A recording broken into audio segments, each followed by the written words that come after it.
Nu teu percaya ka Allah ngabantah ka Rasulullah nepi ka gering taweho teu tobat pasti dilolo.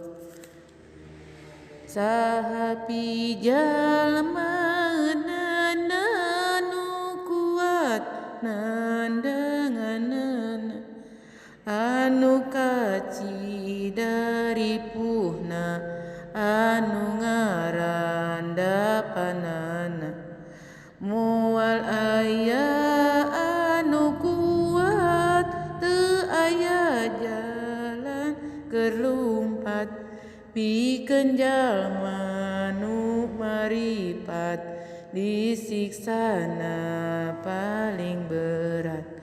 Ari urang teh manusia anu teu luput ti dosa meungpeung aya umur sesa pake nyembah nu kawasa ka Allah kudu sumujud dina waktu napek sujud bari diajar jaruhud komo mun getol tahajud wajib ulah dikantunkeun geus waktuna laksanakeun ulah dilalaworakeun lamun hoream paksakeun.